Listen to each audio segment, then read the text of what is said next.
La escritura es su refugio, la lectura su fuerza y la educación su nueva forma de habitar el mundo. El psicólogo Luciano Andrés Valencia ha construido posibilidades para darle voz a los silenciados y un espacio a los invisibilizados. Se esfuerza por trascender la violencia, tejiendo redes y construyendo puentes que permitan nutrir la vida desde la dignidad y el respeto. Les doy la bienvenida a un episodio más de Voces que Forman. El día de hoy nos acompaña Luciano. Muchas gracias por conectarte, Luciano. Hola, buenos días, buenas tardes, buenas noches, buenas madrugadas, desde el lugar del mundo donde nos estén escuchando. Te agradezco, Edith, que me invites nuevamente a compartir una conversación con vos. Esta es la tercera que hacemos juntos. Ya hemos hecho una sobre inteligencia artificial y sobre adolescentes conectados. Así que bueno, hoy vamos a tratar otro tema que implica la salud mental y la educación. Sí, muchas gracias. Ya es tu casa, es tu casa este espacio y bueno, cada vez nos acercamos más gracias a las redes sociales y a la tecnología. Para que conozcan un poco más de nuestro vínculo con Luciano, nos conocimos justamente por Instagram. Recuerdo que me llamó la atención su perfil profesional porque combina su expertise entre escritor, psicólogo e historiador. Entonces no dudé en enviarle la invitación bueno, lo seguí, luego él me siguió y comenzamos a hablar de muchas cosas, Sí, en educación, educación libros, inclusiva participamos. sí, exacto. Y cultura también, de las diferencias que tenemos en los países entre Argentina y México, hasta que nos dimos cuenta que justamente se vino como conformando una amistad y un vínculo profesional, y pues gracias a la magia de las redes sociales. Además, también para quien nos está escuchando, eres educador inclusivo ya en esta época. Entonces, me gustaría que nos contaras un poco cómo llegaste a la educación inclusiva y qué significa para ti en la actualidad. Bien, yo, como comentaste, yo me recibí primero de licenciado en Historia en la Universidad Nacional de La Pampa, donde soy nativo. Y bueno, mientras estudiaba también trabajé en una fundación, ahí donde trabajábamos con jóvenes con dificultades, desafíos en el aprendizaje. Más tarde migré al sur del país, donde me recibí de psicólogo clínico. También hice una pasantía en salud comunitaria. Y bueno, ahora actualmente resido en la ciudad de Buenos Aires y trabajo en una institución educativa como profesional de apoyo a la inclusión. Y bueno, también participo en la organización junto con Alba Borjas Peralta de los encuentros de educación inclusiva y también me dedico a la divulgación del tema a través de mis escritos y también bueno, cuando tengo la posibilidad de dar charlas o entrevistas. Muchas gracias por expandir un poco más de toda tu experiencia y para que conozcan un poco más quién es Luciano. Desde los 16 años te has destacado como escritor, obtuviste distinciones, perdón, por tus cuentos en el Premio Juvenil Expresarte y has obtenido premios en diferentes concursos literarios. Dentro de tus obras, que son muchas, pero bueno, para el día de hoy comentar algunas, La transformación interrumpida en el 2009, Breve historia de las personas en discapacidad 2018, El refugiado en las palabras 2023 y recientemente Retazos de lo diverso 2025. También has participado en diferentes proyectos de investigación, como lo comentas, y publicas artículos tanto en medios argentinos como en el extranjero. ¿Cómo es para ti combinar el ser escritor con ser psicólogo y cómo nutres, digamos, estas dos facetas de tu vida? Bueno, la profesión literaria para mí siempre ha sido la principal, que es la que me dedico desde mi adolescencia. Los diversos estudios que he tenido también han nutrido mi capacidad para escribir, ya sea para crear personajes de ficción como para difundir en las temáticas sobre las que trabajo. Por eso, bueno, siempre escribo constantemente en diferentes medios, he compilado mis textos en varios libros y bueno, últimamente también a partir de la palabra, ¿no? De charlas y conferencias poder difundir esto, que también es una forma de expresión de la palabra también, ¿no? Claro, sí, ya lo hemos hablado que al contrario de ti, yo he estado un poco alejada de la escritura, soy un poco más lectora, pero también es un poco lo que nos ha unido, porque siempre algo que tú tienes me lo compartes y viceversa, y de ahí sacamos, pues, yo creo que todas nuestras charlas podrían ser podcast fácilmente de todo Sí, Borges lo que decía que lo que lo hablamos. definía a él no era lo que escribía, sino lo que leía. Mira, entonces estoy más de ese lado por ahora. Para empezar un poco a adentrarnos al tema del día de hoy, quiero compartirte y compartirles a quienes nos escuchan o nos ven la siguiente cita. La violencia hiere el cuerpo y la mente del que la ejecuta, del que la sufre, de los que lloran, de toda la humanidad. Nos rebaja en un mundo, ay, perdón, nos rebaja a todas las personas. Es de Katie Rakes y es antropóloga forense y escritora. Entonces me parece que es Ujú. una frase que realmente llega a lo hondo de lo que somos como humanos y haciendo como mención a la parte de la violencia, conectándolo con el maltrato escolar y cómo este trasciende a las aulas, cómo desde tu experiencia, cómo se vive es la violencia en un mundo globalizado, digamos, pensando así los centros educativos un poco general. Sí, yo me iba a centrar en este tema al hablar del tema del bullying, ¿no? Ujú. Iba a empezar hablando de una definición de lo que es el bullying para después avanzar en una crítica justamente a esta idea del bullying, ¿no? Primero que es una palabra que no tiene mucho que ver con nuestra cultura. Acá en Argentina empezó a utilizarse recién por la década del 2010. Nosotros antes teníamos expresiones populares como tomar de punto, tomar para la chacota. Otros países tienen expresiones similares, pero en Brasil se dice estar en el banquillo, estar caliente, ser la piel, ¿no? Es una palabra de origen anglosajón que no se sabe bien de dónde viene. Algunos dicen que viene de bull, toro, entonces bullying sería toreo, corrida de toros. Otros dicen que vienen del verbo to bully, que significa como intimidar, acosar. Al parecer, la palabra habría empezado a utilizarse en Gran Bretaña para referirse a los maltratos mutuos entre miembros de las Fuerzas Armadas o de seguridad. Fue en 1993 cuando el psicólogo sueco-noruego Dan Olgius apropió esa palabra y la redefinió como un tipo específico de maltrato escolar. Y prefirió utilizar la palabra danesa moving para referirse al maltrato entre compañeros de trabajo. Él dice que este bullying se diferencia de otras formas de maltrato escolar por 3 puntos.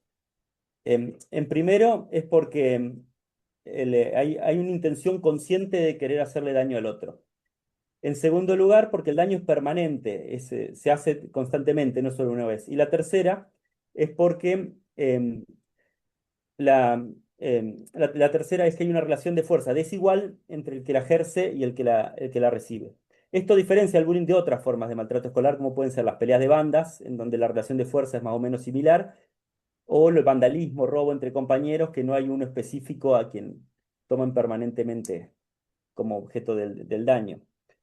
Parafraseando a Borges, que lo citamos hace un rato, cuando él en Siete Noches dice, el género es el sueño, la especie es la pesadilla. Acá podemos decir que el género es el maltrato escolar y la especie sería el bullying. El bullying, sí, al ser un fenómeno social, las causas tenemos que buscarlas en el contexto social del momento. Seguramente el bullying existió desde que existe la escuela, pero las causas del siglo XVIII, XIX no son las mismas que las causas actuales. Por eso yo, revisando varias bibliografía, encontré diversas hipótesis sobre por qué se produce el bullying que me gustaría por ahí compartir acá. Una primera hipótesis la tomé de un psicoanalista argentino, José Ubieto, que él, basándose en la idea del nombre del padre de Lacan, dice que hay un declive de la autoridad de los adultos. Padres, madres, docentes, gobernantes, sacerdotes, todos los adultos que antes eran referencia de los jóvenes hoy han caído en declive y los jóvenes no tienen una referencia en la cual fijarse. Esto hace que muchas veces los actos de violencia que cometan entre sí los jóvenes son un intento de mostrar esa falta de autoridad de los adultos, ver que no hay un castigo ahí a la vista, pero también puede ser una causa de querer buscar ese castigo. Una segunda hipótesis también la tomo de Ubieto, que él habla de, basándose en la idea del discurso capitalista de Lacan, él habla de una paradoja de la libertad capitalista. Él dice que el sistema te hace creer que sos libre de hacer lo que quieras. Entonces, ¿dónde está la transgresión de adolescentes si ahora no hay una ley a quien transgredir? Bueno, entonces el goce viene en llevar, bueno, ya que todo está permitido, lo llevo al exceso, a todo lo que está permitido, incluso el maltratar a otros, ¿no?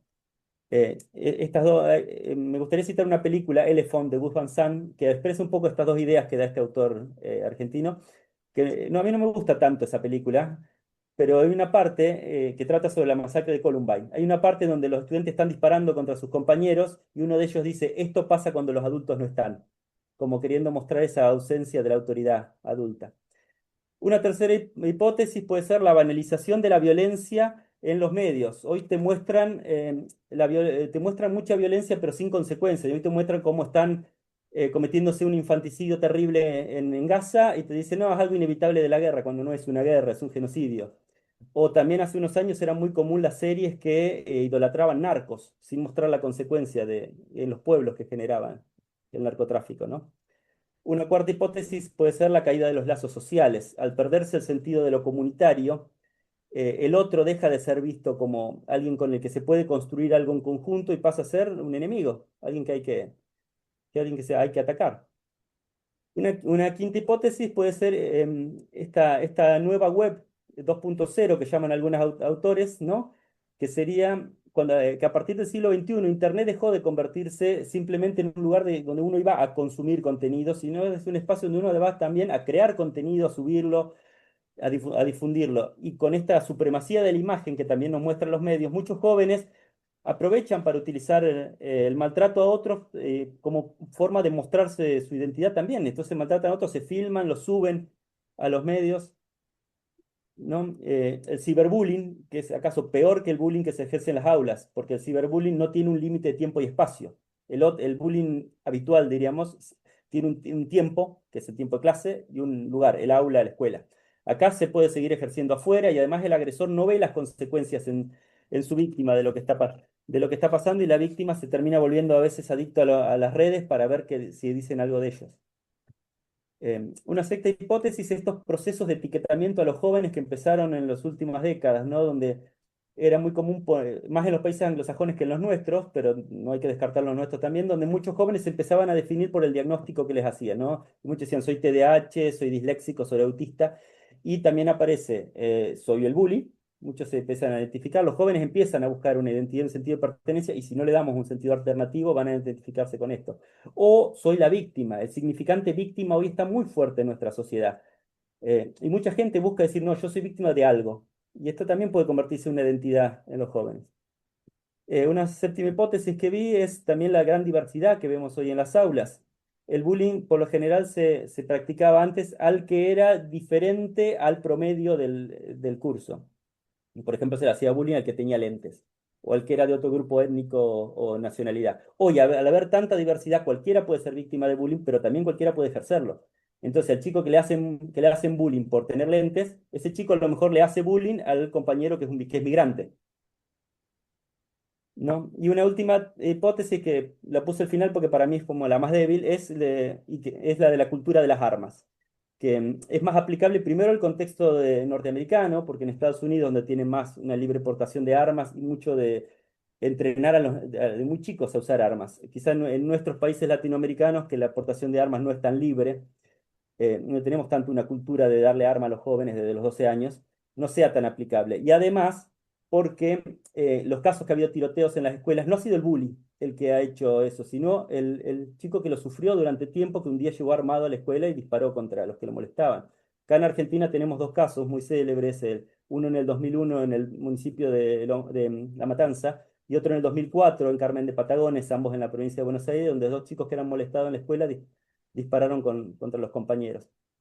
Eh, y además también la crítica a esto de la cultura de las armas, porque hay otros países como Canadá o Suiza que también tienen una libre portación de armas y sin embargo no tienen los casos de inseguridad que tiene Estados Unidos, por ejemplo. Entonces, quizá las armas sean más la consecuencia de todo esto y no la causa del bullying. Bueno, estas por ahí son las ideas principales que yo quería plantear de de qué podrían ser las causas, ¿no? Del bullying. Es un fenómeno Gracias, que Luciano. te agradezco por esta introducción con estas 7 hipótesis.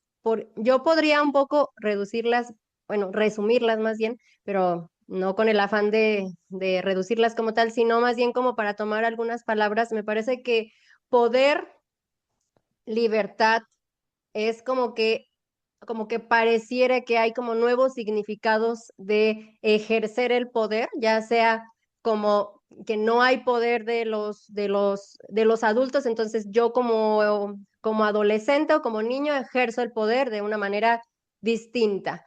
Y también ahí la libertad de hacerlo.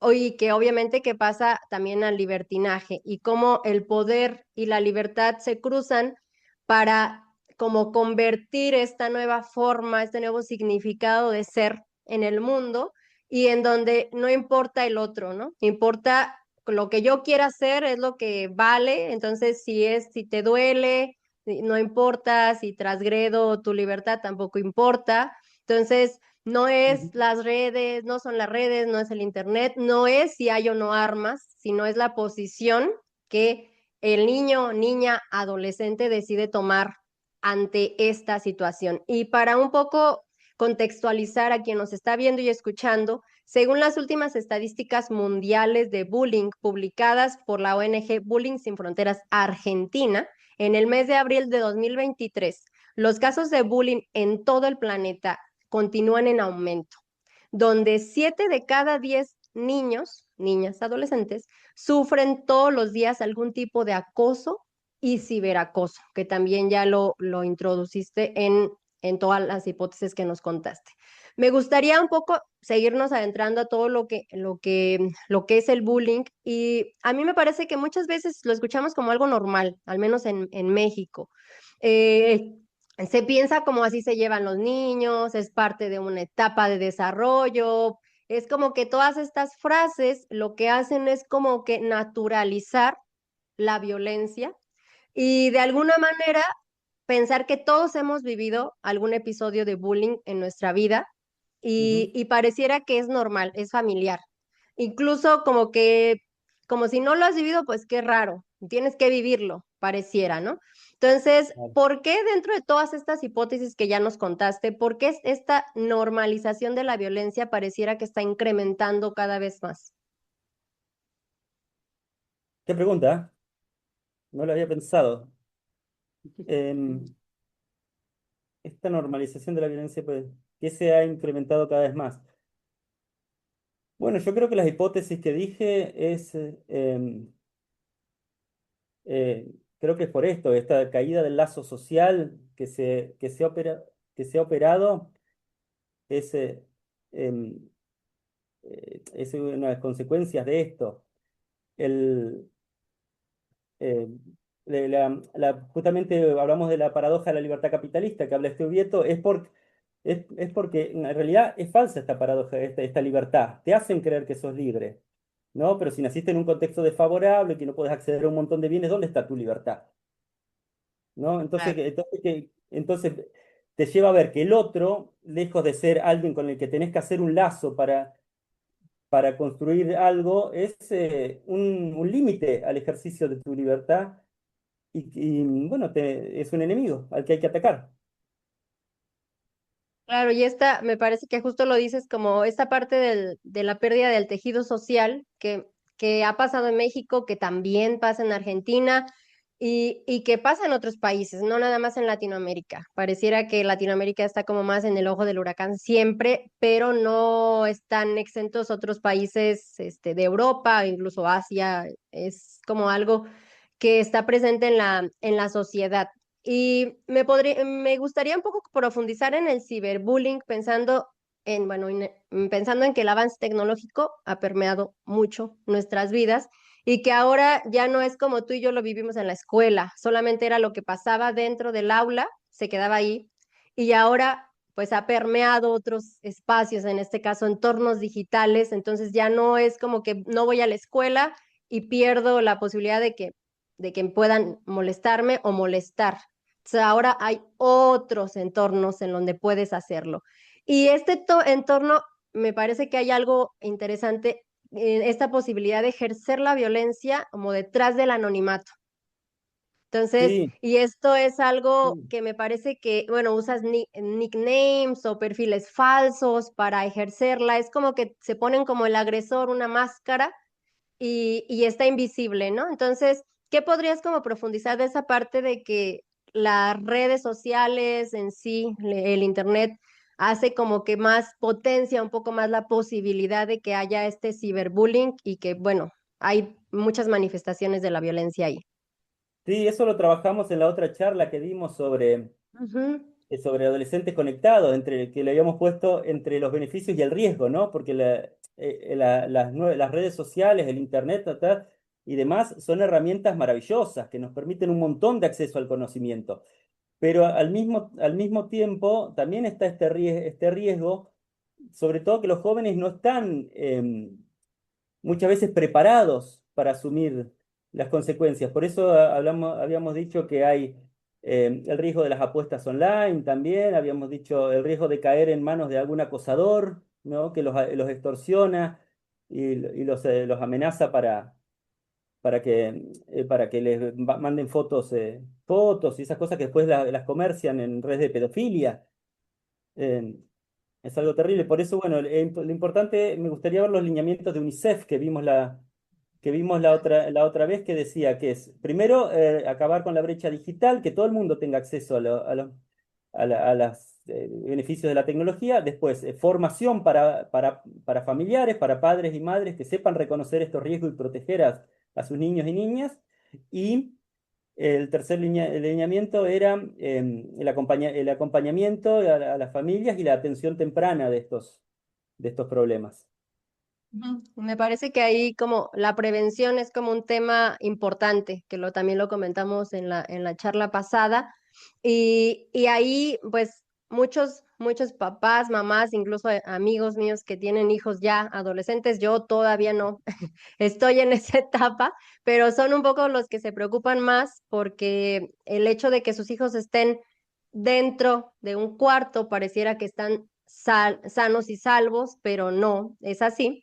Y No, pueden ser violentados o violentar. Me recuerda un poco también a la serie de Adolescencia, por ejemplo, en donde la violencia se hace como ya hay emojis específicos que se utilizan para, digamos que un nuevo lenguaje también digital que a lo mejor tú y yo no lo entendemos, pero los jóvenes sí. Entonces es otra manera de claro. comunicarse para seguir fortaleciendo la violencia. En este caso, la adolescencia pues es más, en esa serie está más de lo que es de un hombre hacia una mujer, pero bueno, puede hacerse de manera muy general. Y un poco para conectarlo con esto de qué pasa con el ciberacoso y con la necesidad de la prevención, si bien nadie está exento de ser, digamos, blanco de las agresiones, ya también lo comentaste un poco más como esta parte de que las personas que tienen discapacidad, aquellas que tienen alguna característica física en particular, también quien pertenece a alguna comunidad marginada, a familias pobres, que tienen como características que los ponen como, digamos que un poco en desventaja con los demás. Y esto se relaciona un poco como con los agresores, como tienden a ser víctimas más los que son más vulnerables. Entonces, ¿qué puedes como complementar de esta parte de la vulnerabilidad que a la vez se conecta con un tema que también hemos hablado en los encuentros de educación inclusiva, la parte de la dignidad humana que, digamos, está en juego? Sí, a ver, en el bullying hay tres actores. Está el niño que agrede, que muchas veces también viene de una situación de vulneración. Eh, Puede ser de una vulneración social, socioeconómica, ¿no? Ser de bajos recursos, de un barrio marginal, donde la violencia es el modo que tienen de protegerse también, o de hacer lazo social, porque si es un barrio donde a veces tenés que estar en una banda para que no te agredan, o pueden ser en niños de mejor nivel económico, pero que también están en una situación de vulneración porque pueden pasar maltratos, abusos en el hogar o negligencia. Eso también lo he visto mucho de niños de clases muy adineradas, que la familia o los padres están ausentes porque están en los negocios y sobrecompensan dándole todo lo que pide, ¿no? O niños muy, muy consentidos que después también aprenden que los demás solo le tienen que dar y así también agreden a sus compañeros. Después el segundo actor es el niño que es agredido, que en este caso sufre una serie de consecuencias a su salud, ¿no? Desde depresión, ansiedad, estrés, problemas para dormir, trastornos alimentarios, trastornos digestivos y gastrointestinales, baja de autoestima, baja de rendimiento escolar, pérdida de amigos, ideación suicida y muchas veces intentos de suicidio que terminan siendo exitosos. Estos síntomas además suelen aparecer los domingos a la noche, previo a tener que volver a la escuela. Por eso el bullying es un tema educativo, pero también es un tema de salud pública. Tiene que abordarse también desde la salud pública. Y el tercer actor, que son los estudiantes que observan sin participar, que también sufren, porque muchas veces los que observan sin participar padecen vergüenza por sentirse cobardes de no haber intervenido, pueden sufrir los mismos síntomas que el que es agredido por identificación o siguiendo la teoría del aprendizaje social o aprendizaje vicario de Bandura, muchos se identifican con el agresor y empiezan a agredir sabiendo que no hay consecuencias. Y la escuela, como toda, sufre al no poder ser un ambiente seguro de aprendizaje y tener que convertirse en algo donde se dan estas prácticas violentas. Claro, Esto, y esto lo aquí, plantea, Olbius, pero adelante. lo que le cuestiono a Olbius es que Olbius usa el lenguaje del derecho penal, de la victimología y de la criminología. Él dice, niño agresor, niño víctima, niños testigos, o sea, penalizando, criminalizando el hecho, y que criminalizarlo no es de la solución. Creo que la solución no viene ni criminalizándolos, ni tampoco patologizándolos. Aunque digo que es un tema de salud pública, no tampoco se deben poner etiquetas patológicas. No se debe decir que el niño que agrede es antisocial, psicópata, narcisista, o que el niño que es agredido parece inhibiciones, que no se sabe defender.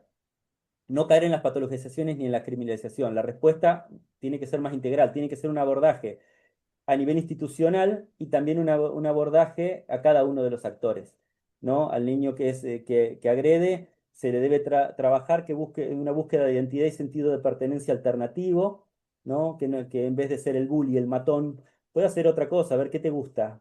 ¿Te gustaría ser músico? ¿Te gustaría ser dibujante? Lo que sea, trabajar que construya una identidad alternativa y si está en una situación de vulneración poder atender esa situación. El niño agredido debe ser escuchado en su voz sin que la escucha se convierta en un interrogatorio y sin que se le cuestione a veces decirle, ¿por qué no hablaste antes? ¿Por qué no nos contaste? Y bueno, respetarle el tiempo que tenga también de poder hablar.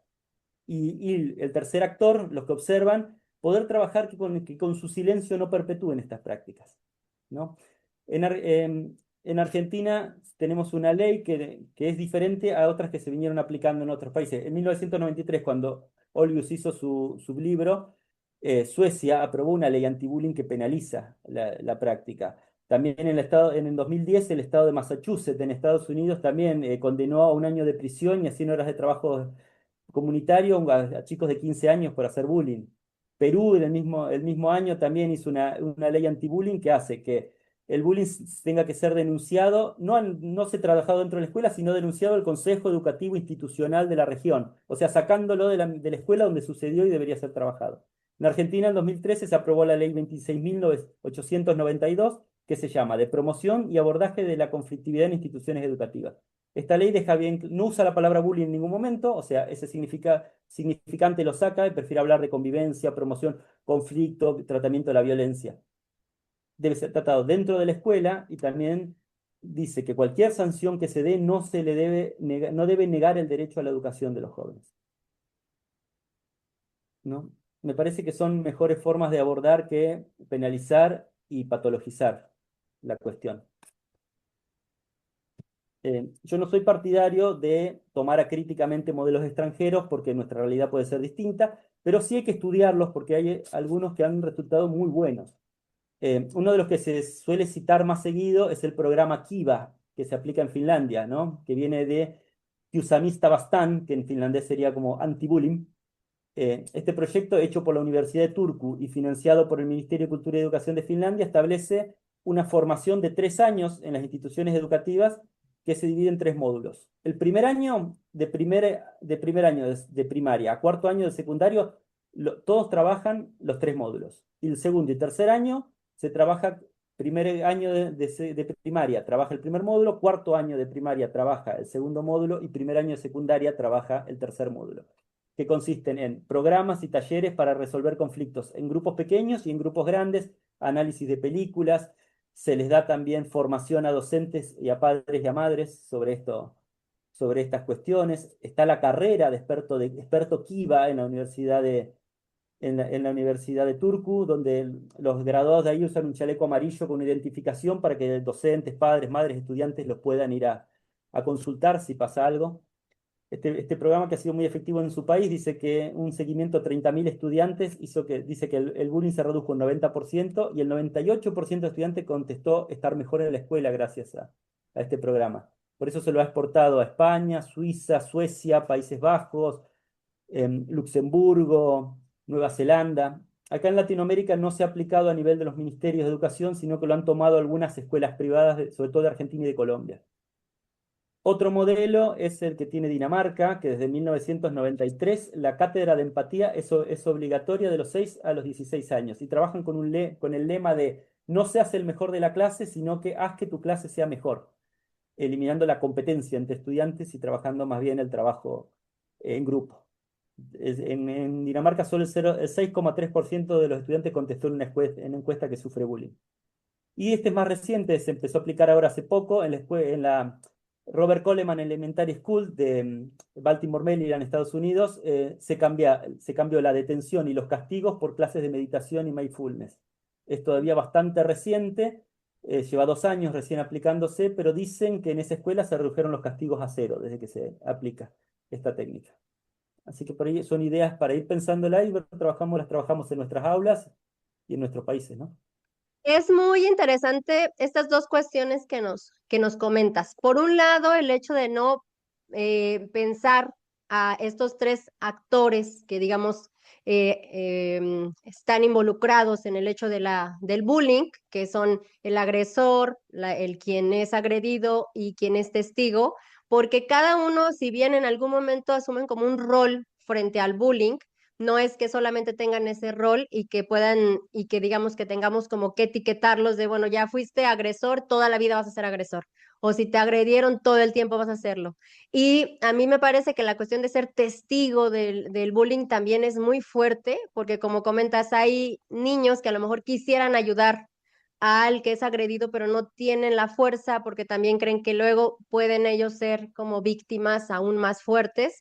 O algunos también puede ser que reproducen luego la violencia porque vieron que alguien más lo hizo. Entonces, hay como que muchas cuestiones involucradas en el hecho de realmente cómo es el bullying, cómo trasciende a las aulas.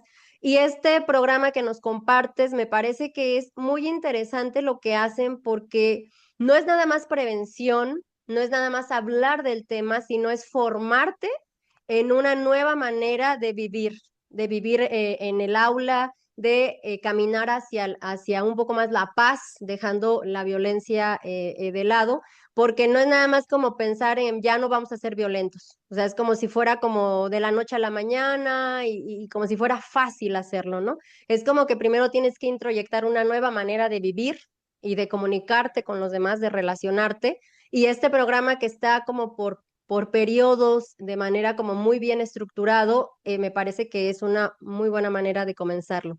Si te parece, un poco más al final cerramos con lo que es el programa Kiva, pero ahora me gustaría tomar dos cuestiones.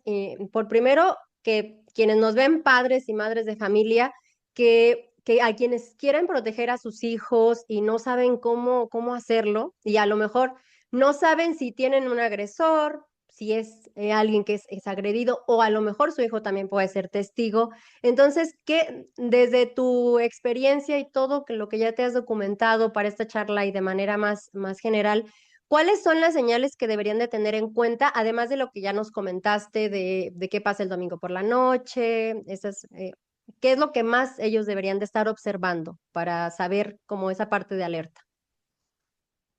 Bueno, primero, reconocer estos síntomas, ¿no? Reconocer estos síntomas que puede estar teniendo su hijo y hablar con ellos de manera tranquila y, como dije antes, sin que sea un interrogatorio, sin que le estén preguntando, a ver, contame esto, contame lo otro. respetarle también el tiempo que el niño tenga para hablar, es decirle que no lo están juzgando, ¿no? Que lo están acompañando. Fomentar siempre esto diariamente, la confianza de su hijo para que el niño pueda hablar de lo que le pasa, ¿no? Porque si los padres ante eso terminan actuando más como castigadores, más que cosas, en nuestra época que era más común, bueno, vos si te maltratan es porque te dejas. No, también hay que ver que hay relaciones de fuerza diferentes a veces ahí. El niño el que agrede puede tener una relación de fuerza física, me refiero, en ese momento más grande. Además, si los demás no intervienen, incluso alientan, es más difícil poder salir del círculo de esta encerrona. Vamos a usar un concepto de un psicoanalista argentino, Fernando Ulloa, ¿no? La encerrona trágica, que es cuando estamos encerrados en un círculo que va funcionando y no podemos salir porque cada acción que hacemos reproduce ese círculo y estamos girando. Entonces sí, padres, madres que puedan reconocer estas señales y estar atentos. También hablar con sus hijos. Justo me decís que no sabes si él tiene un agresor, una víctima. Primero cuestionar estos conceptos, ¿no? De estos conceptos. Olgius hizo un gran aporte para pensar el bullying, pero no acuerdo con que use conceptos penales. Que diga el agresor, la víctima, el testigo, ¿no? El niño que agrede, el niño agredido y el, los que observan sin participar. Hay un corto que vi una vez en donde trata un grupo de padres y madres, están hablando diciendo que a un niño lo molestan en la escuela. Dice que una vez le mandaron un mensaje diciendo te voy a clavar la estrella. Y dice, ¿qué estrella? No sé, le dijeron eso. Y entonces el padre, cuando busca a su hijo, le dice, si a vos alguien te molesta en la escuela, me lo vas a contar, ¿no es cierto, hijo? Y el hijo le dice, no, a mí que me va a molestar si yo soy el sheriff. Y saca una estrella y se la pone, ¿viste? Y el padre se queda como pensando, ¿viste? Sí, a veces no solo no saben reconocer de que el niño puede estar siendo agredido, sino que su propio hijo puede ser el que esté maltratando. Y acá no se trata de juzgar a las familias de cómo no lo viste, no, sino de acompañar este proceso. También implicar que los docentes, directivos, el personal de la escuela también se involucren en esto de una forma que tienda a la resolución del conflicto. Una madre me contaba hace poco que ante el caso de maltrato de su hijo, la escuela, la respuesta siempre en la escuela y bueno, cámbialo de escuela. No, a ver, si lo cambia de escuela, el niño puede seguir agrediendo a otra escuela y el niño que agrede puede seguir agrediendo a otro, ¿no? Solucionemos el conflicto desde un modo no penal, no patologizador y de estrategia de resolución de conflictos también. A ver, y diferenciemos conflicto de violencia, ¿no? La violencia tiene una única salida, que es la destrucción o el daño al otro. El conflicto, en cambio, es algo que se puede resolver de múltiples formas, incluso es saludable, porque el conflicto nos ayuda a ver que está mal y poder corregirlo, ¿no? Trabajemos mejor de esa forma.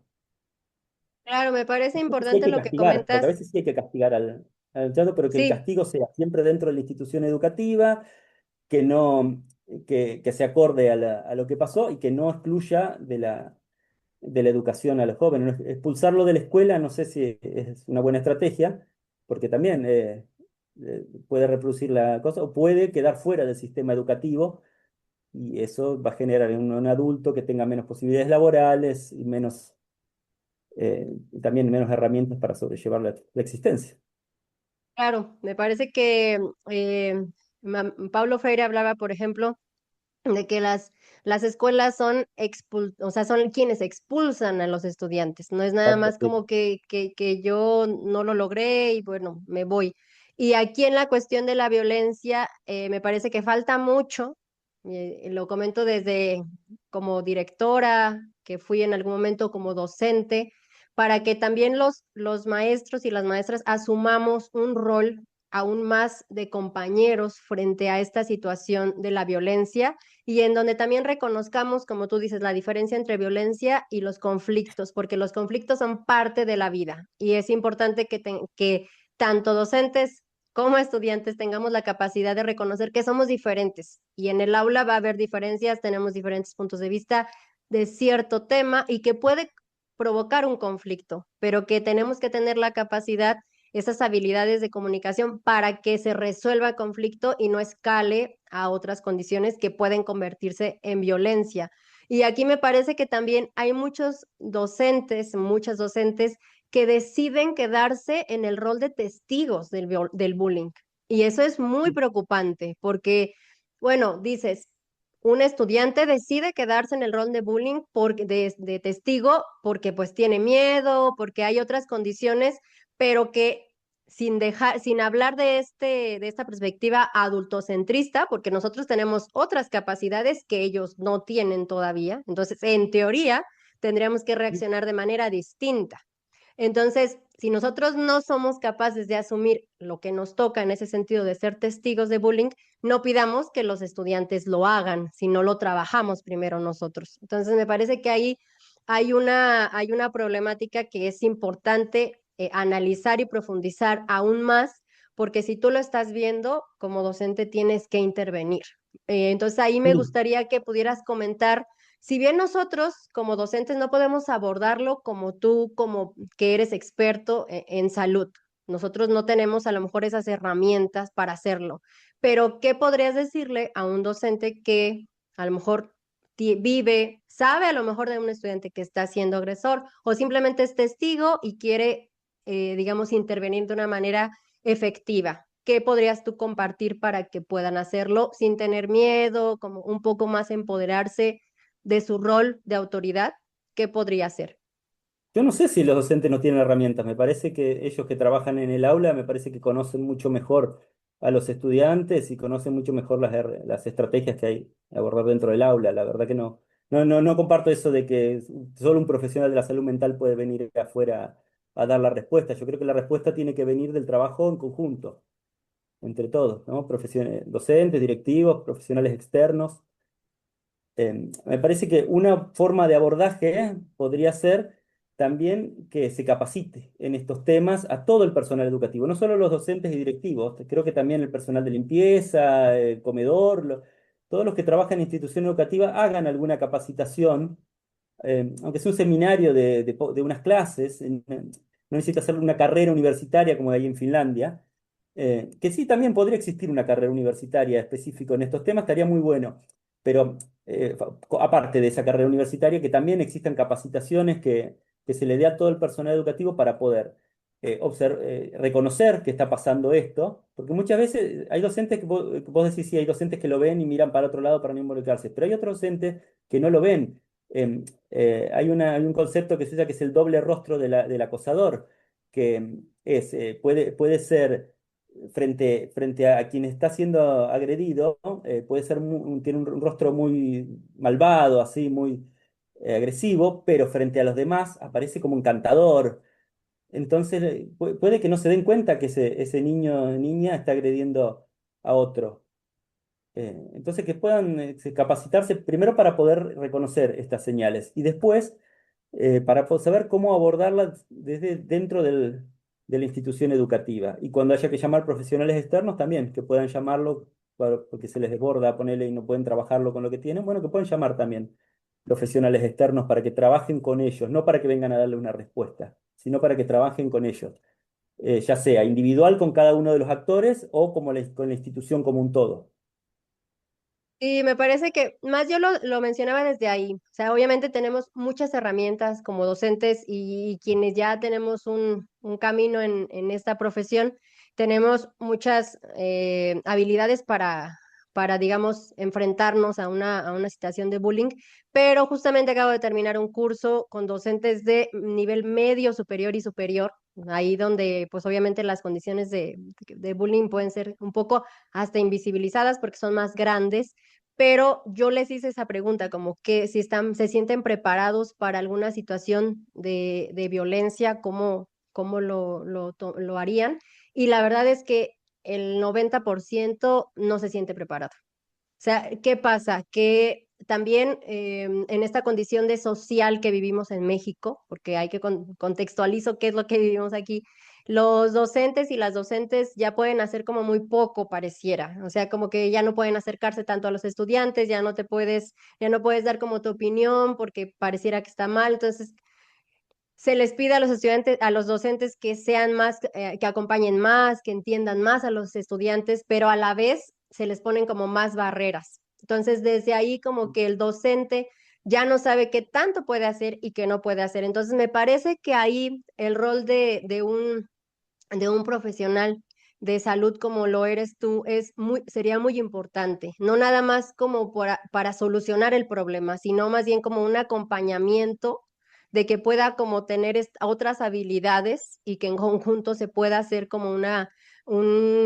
sí, como analizar la problemática y saber cómo enfrentarla de una manera más real, más genuina y que realmente busquemos como la raíz y no solo pongamos como parches, que luego es lo que pasa en la educación, se ponen Sí. parches y parches, y no hay como programas como lo están haciendo en otros países, como lo que es Kiva, por ejemplo, que sí está más enfocado. Entonces, me parece que hacia allá tendríamos que ir nosotros también. Entonces, ¿tú qué podrías como comentar, como hablando de este programa que ya es implementado en Kiva y que, como dices, aquí en Latinoamérica no se ha implementado de una manera real, solamente en Finlandia y en otros países de Europa, pero ¿qué podrían, digamos, como el análisis de lo que ya hiciste del programa, con qué podríamos empezar en Latinoamérica? A lo mejor alguien nos está escuchando de algún centro educativo y quiere hacer como a lo mejor una actividad específica o alguna medida más enfocada. Entonces, ¿qué se te ocurre que podríamos decirle a alguien que nos esté escuchando de ser un agente educativo de toma de decisiones? Bien, ideas que ya dije a lo largo de la entrevista, pero bueno, profundizarlas ahora. La capacitación de todo el personal educativo en estas cuestiones de bullying. Podría ser, mira, estaba pensando ahora ideas, sin esperar a que, no sé, que el Ministerio de Educación de cada país implemente esta obligatoriedad de la formación, alguien que esté escuchando acá, que sea director o directora de una escuela, podría dar una capacitación o hacer un fin de semana o un día o una jornada institucional, como le decimos acá en Argentina, donde se trabaje este tema, se invite a alguien que sepa del tema que hable y que se hagan talleres el personal de la escuela y se capacite en estas cosas, en estas cuestiones. Esto sería un primer paso, me parece. Otro paso podría ser que se empiecen a difundir cuadernillos o señales entre las familias. Hoy hay un montón hay de UNICEF, de UNESCO, hay de varias instituciones que han hecho Bullying Sin Fronteras, vos la citaste hace un rato, ha hecho cuadernillos para que las familias puedan reconocer estas señales. Bueno, se les puede enviar esos cuadernillos, ni siquiera hay que imprimirlos. Hay grupos de WhatsApp o grupos de mail de padres y madres, casi todas las escuelas tienen. Se los podemos mandar a las familias, pedirles que realmente que lo lean con los chicos. Algún día hacer una jornada de trabajo con las familias, jornadas de trabajo con los chicos, se podría hacer jornadas por aula y después jornadas de la institución. Igual son todas ideas que estoy pensando ahora y después cada institución podría ver cómo lo aplica, si es viable eso o no. Sí, claro, No y sé, hay un también montón de cuestiones. contextualizar, ¿no? Cada centro educativo tiene sus propias condiciones y necesidades, entonces me parece que son dos opciones. Bueno, ya nos has dado más a lo largo de toda la charla de lo que se puede hacer y también se me ocurre a lo mejor algún cuestionario pequeño para darte Sí. cuenta de cómo lo viven, que sea anónimo, que puedan a lo mejor los estudiantes contestar. Bueno, contestar todos los actores, los estudiantes, los directivos, e incluso como tú dices, los encargados de limpia, la consejería, porque todos los que están ahí, todos pueden ser testigos de lo que pasa en el bullying, pero no, digamos, no trasciende muchas veces. Entonces, te agradezco Sí. mucho por estas pautas que nos das, por estos ejemplos que me parece que quien nos está escuchando puede pensar cómo comenzar. Gracias, Luciano, por compartir tu experiencia, por armar este gran tema que me parece que hay mucho más que profundizar en él, porque es algo que sí o sí se tiene que hacer en todos los centros educativos para que también a nivel social no tengamos como esta ola de violencia aún más fuerte. Y me gustaría que nos contaras cómo te sentiste el día de hoy. No, me siento muy cómodo siempre que hemos hablado, además porque me interesa difundir estas cosas porque yo no quiero solamente tirar datos nomás para mostrar que los conozco, sino que me gustaría que esto sea un comienzo de un proyecto, de algo que se empiecen a debatir estos temas y que los conocimientos que difundamos sirvan para un cambio social concreto. ¿no? Que todo esto que hemos charlado hoy alguien lo tome y lo empiece a implementar, que se hagan proyectos legislativos, que uno presente en su municipio, en su provincia, en donde sea, para que se empiecen a hacer cambios.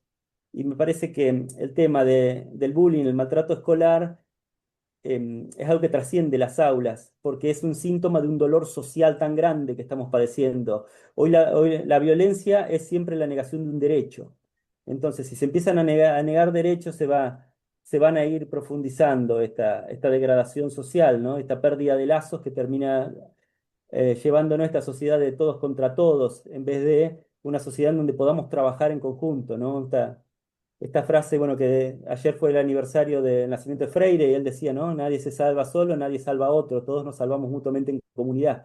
Y me parece que eso es lo que tenemos que incentivar. Y me gustaría cerrar una frase de un investigador argentino, Javier Lamónica, que dice, tal vez el cuerpo hable, grite, sufra y sea el signo doliente de una sociedad en plena transformación. Estamos viviendo transformaciones profundas en nuestra sociedad y bueno, vamos a tener que trabajarlas para que estas transformaciones lleven a la ampliación de derechos y no que lleven a más violencia social. Muchas gracias por estas últimas palabras y por esta gran frase, porque justamente el dolor es compartido, no es solamente de quien agrede, de quien es agredido o de quien ve la agresión, realmente es un dolor compartido a nivel Todos social sufren. y yo podría decir mundial, porque bueno, estamos en muchas situaciones muy complicadas y si no empezamos a hacerlo en un contexto más cercano, pues seguirá habiendo todas estas problemáticas sociales que nos están impactando como humanidad. ¿Cuál es tu red social que nos puedas compartir para que alguien pueda contactarte, que conozca más acerca de tu trabajo? Bien, a mí me pueden buscar en Instagram con mi nombre, luciano.andres.valencia. También tengo un blog que se llama El Refugiado en las Palabras. Pueden buscarlo ahí. Ahí van a encontrar desde mis textos de ficción hasta los artículos de divulgación que escribo. Y si no, escriban un mail, valencialuciano@gmail.com. Perfecto, muchísimas gracias por compartir tus redes sociales, tu blog, tu correo. Les invito a que lo sigan, a Luciano, para que le escriban también, para quienes le interese su trabajo y bueno, este y otros temas que ya hemos profundizado, charlado y como dice Luciano, que no se quede en una charla, sino que sea el inicio de proyectos que realmente puedan implementarse en los centros educativos para que tenga un impacto justo en esta transformación social que es urgente a nivel Latinoamérica y mundial. Y si esta conversación los trastocó, les invito a que la compartan, a suscribirse al canal para no perderse ninguna de las próximas charlas. Y este fue un episodio más de Voces que Forman el podcast. Muchas gracias.